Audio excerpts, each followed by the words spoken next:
हल्द्वानी के बारे में आप सभी सुन रहे होंगे कि वहां किस तरह से बवाल हुआ है, किसकी गलती है ये भी आपको मीडिया में बताया जा रहा होगा। लेकिन जो लोग उत्तराखंड को अच्छे से जानते हैं, जिन्होंने हल्द्वानी को देख रखा है, जो चीजों को हर तरीके से समझते हैं, देखते हैं, वो एक सवाल जरूर पूछ रहे होंगे कि आखिरकार हल्द्वानी में ऐसी हिंसा 18 साल में नहीं हुई, फिर इस बार कैसे हो गई। 18 साल पहले हल्द्वानी के इसी बनभूलपुरा इलाके में रेलवे की जमीन पर अतिक्रमण हटाने को लेकर पुलिस और स्थानीय लोगों के बीच झड़प हुई थी। तब अतिक्रमण हटाने की कार्यवाही में सैकड़ों लोगों के घर गिरा दिए गए थे। इसके बाद पुलिस से लोगों की झड़पें भी हुई और कई झड़पें हुई, लेकिन बाद में मामला शांत हो गया और बाद में पुलिस प्रशासन की सूझबूझ से मामला ठंडा कर दिया गया था। फिर वही लोग केस जो है हाईकोर्ट में ले गए थे और हाईकोर्ट ने 2022 में अतिक्रमण की जद में आए 4600 घरों को गिराने का आदेश दिया। आपको याद होगा कि इससे बनभूलपुरा में मामला जो वो हिंसा हुई थी वो पूरे देश में सुर्खियों में आ गई थी। बहुत तनाव वहां बढ़ गया था, लेकिन पुलिस प्रशासन ने फिर एक बार सूझबूझ दिखाई और मामला संभाल लिया था। फिर ये मामला सुप्रीम कोर्ट तक पहुंचा और पिछले साल सुप्रीम कोर्ट ने घरों को गिराने पर रोक लगा दी थी। लेकिन गुरुवार को हल्द्वानी में फिर एक बार बवाल हो गया।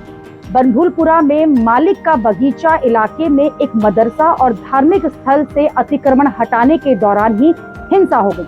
कुछ लोग मारे गए हैं, सैकड़ों लोग घायल हैं। इसमें बड़ी संख्या में पुलिस वाले घायल हो बताए जा रहे हैं। अराजक तत्वों ने जो किया उसकी तो उन्हें सजा मिलनी चाहिए, लेकिन पुलिस प्रशासन क्या इस स्थिति को संभाल नहीं पाया, इस स्थिति को भांप नहीं पाया। उनका तो काम ही यही है।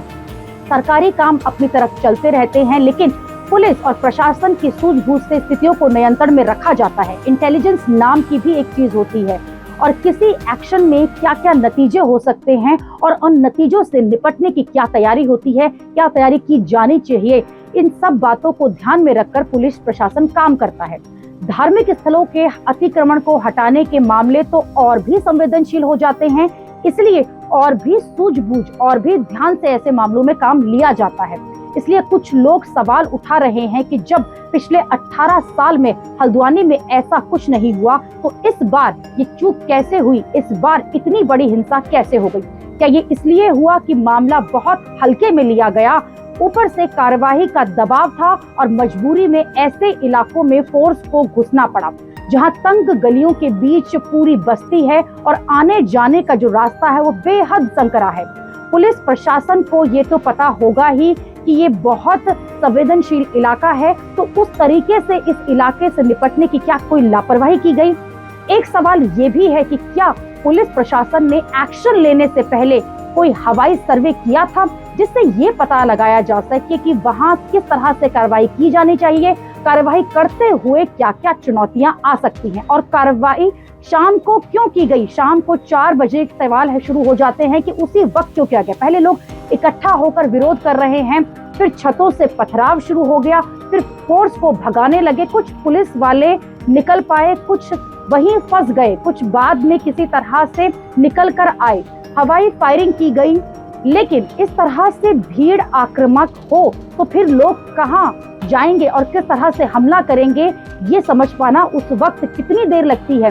हल्द्वानी के इस मामले में मौलाना महमूद मदनी के गृह मंत्री को चिट्ठी लिखी है और ये कहा है कि मदरसा और मस्जिद को नगर निगम ने बुलडोजर से ध्वस्त कर दिया, जबकि इस मामले में हाई कोर्ट में 14 फरवरी को सुनवाई होनी है, यानी कि सुनवाई होनी है। मदनी का ये दावा है कि 1937 से ये जगह मुस्लिम समुदाय के पास है और जब ध्वस्तीकरण किया गया, जब उसका विरोध किया गया, तो लोगों पर लाठीचार्ज कर दिया गया, जिससे जो अफरा तफरी है वो हो गई, लोग गुस्से में आ गए और जो हिंसा में बदल गया। गृह मंत्री से कहा गया था कि ऐसे संवेदनशील मामले जो होते हैं उन पर स्थानीय लोगों के साथ बातचीत की जानी चाहिए, उनको पहले अपने कॉन्फिडेंस में लिया जाना चाहिए, उसके बाद कार्यवाही की जानी चाहिए।